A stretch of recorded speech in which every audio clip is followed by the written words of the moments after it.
Hayat Ağacı'ndan herkese merhaba. Sıkıcı bir insan olmaktan endişe ediyorsanız, bunun için yapabileceğiniz en iyi şey hayatınızı renklendirmektir. Eğer öğrenmeye, eğlenmeye ve yeni deneyimlere merakınız yoksa ve gündelik yaşamınızda fasit bir daire içinde dönüp duruyorsanız, doğal olarak bu psikolojinizi de şekillendiren bir şey olacaktır.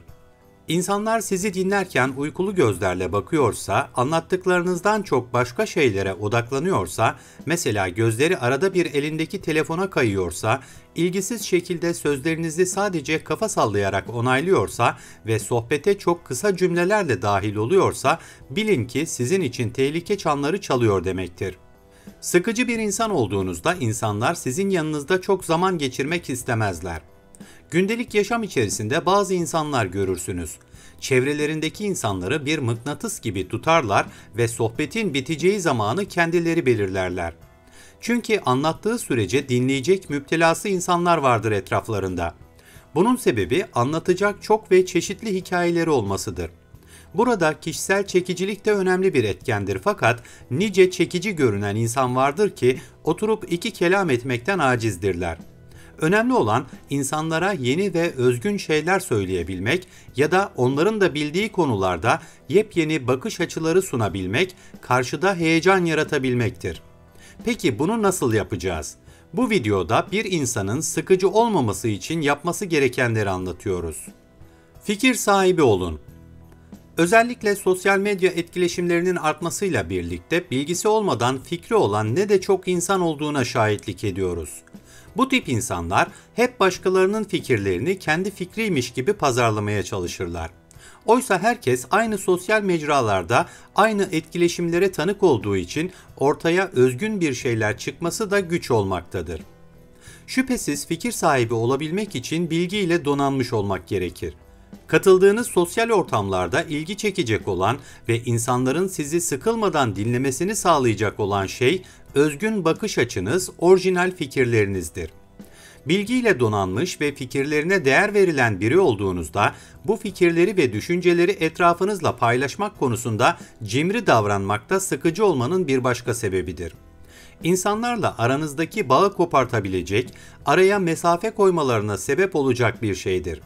Bu konuda bir dengeyi gözetmeniz, bilmediğiniz konularda karşıdan öğrenmeye çalışmanız ama bildiğiniz konularda da karşıdaki kişiye katkı sağlayacak paylaşımlar yapmanız, tartışmalara girmeniz sizi sıkıcı biri olmaktan uzak tutar.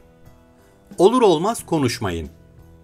Eskiler söz bilirsen söz söyle, sözünden ibret alsınlar, söz bilmezsen sükût eyle, seni bir adam sansınlar demişler. Şüphesiz bilginin ve bilmenin önemine gönderme yapan bir dörtlük. Bazı insanlar o kadar çok konuşma ve paylaşımlar yapma meraklısıdır ki bilir bilmez her konuda bir şeyler söyleme ihtiyacı hissederler. Bunu yaparken karşıdakinin konuşmasına fırsat vermeksizin sürekli konuşurlar.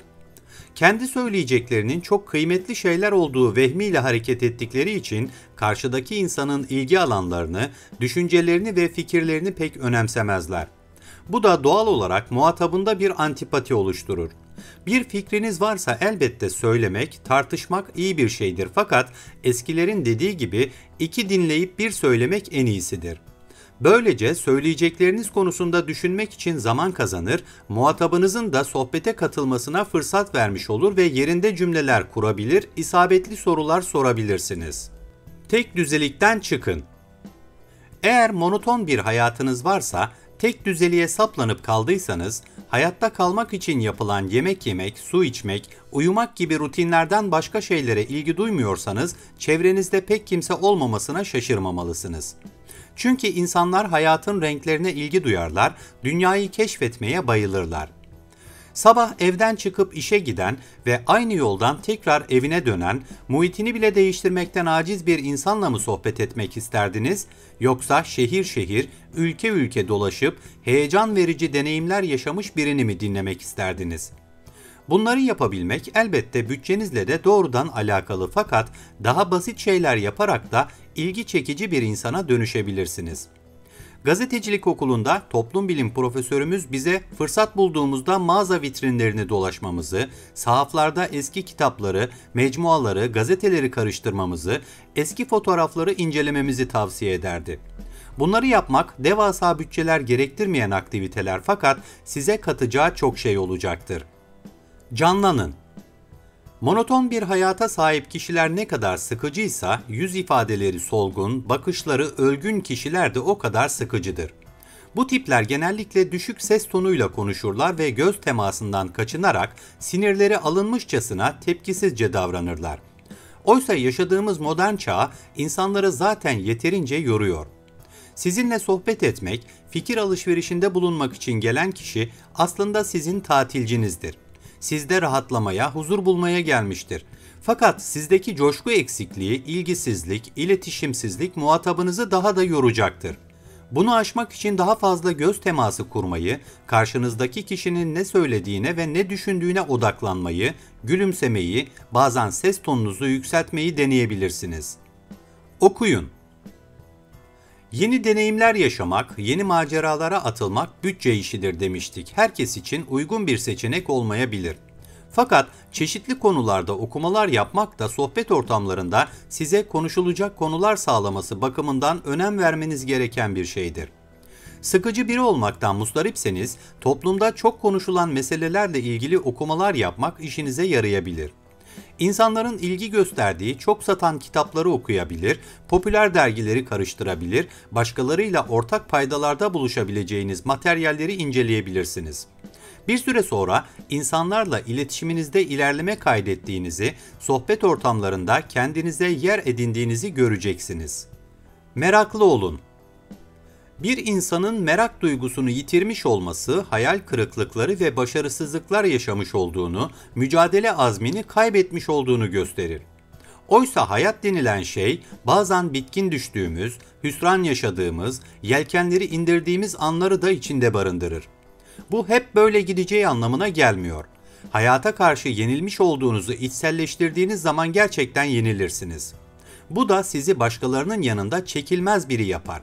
Oysa her seferinde yeni bir sayfa açabilmek, bakış açınızı değiştirebilmek, hatalardan ders çıkarabilmek, yeni şeyler öğrenmeye meraklı olmak, yeni insanlarla tanışmak, pozitif yanlarınızı ısrarla dürtüklemek başkalarının gözünde sizi cazip biri haline getirir. Dünyaya karşı ne kadar merakla yaklaşırsanız o kadar araştırma gönüllüsü olursunuz.